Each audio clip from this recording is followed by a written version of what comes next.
গতকাল Iran Bahrain এবং কুয়েতের মার্কিন সেনা ছাউনিতে আক্রমণ করবার পর ৩৬ ঘন্টা অতিক্রান্ত হয়েছে। তারপরেও নতুন করে আমেরিকা যুক্তরাষ্ট্র ইরানের উপরে কোনো রকম হামলা চালাবার সাহস করতে পারেনি।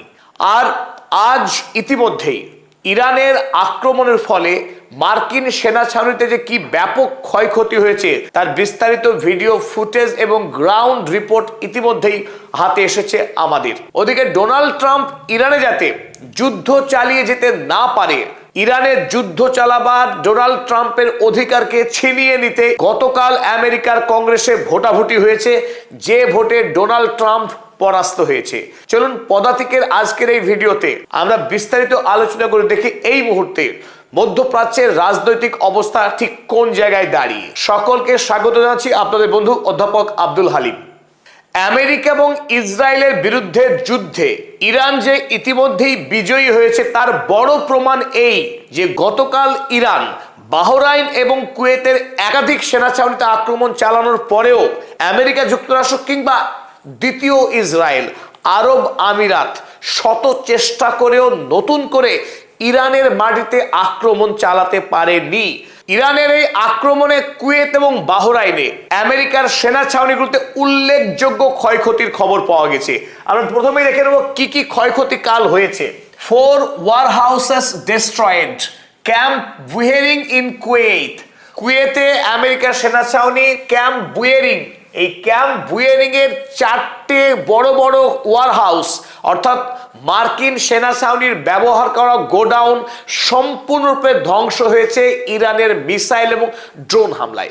দ্বিতীয়ত, 1 hangar destroyed in Ali Salem airbase in Kuwait. কুয়েতেরই কুখ্যাত মার্কিন সেনাঘাঁটি যার নাম আলী আল সালেম, এই আলী আল সালেমের একটি হ্যাঙ্গার যেখানে যুদ্ধ বিমান, হেলিকপ্টার বা এয়ারক্রাফটগুলোকে রাখা হয়, মেরামতের কাজে ব্যবহার করা হয়, এইরকম একটি হ্যাঙ্গার সম্পূর্ণরূপে ধ্বংস হয়েছে গতকাল ইরানের হামলাতে।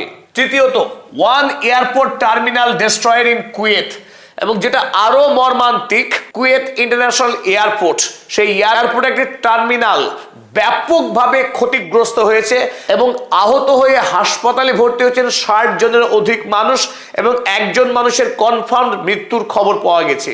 তবে এখানে একটি কথা উল্লেখ্য, ইরানের পক্ষে জানানো হয়েছে কুয়েতের এই এয়ারপোর্টের আক্রমণ ইরান করেনি।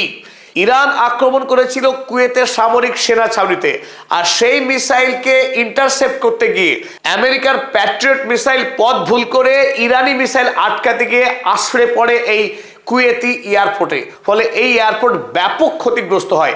যদিও কুয়েতের পক্ষে এই হামলার পিছনে ইরানের হাত আছে বলেই আরো একবার দাবি করা হয়েছে। অপরদিকে বাহরাইনে আমেরিকার নৌঘাঁটি ফিফথ ফ্লিট, সেখানে আক্রমণ তো হয়েইছে, তাছাড়াও বাহরাইনের অপর উল্লেখযোগ্য মার্কিন সেনা ছাউনি যার নাম শাখির এয়ারবেস, এই শাখির এয়ারবেসেও আক্রমণ চালিয়েছে ইরান গতকাল।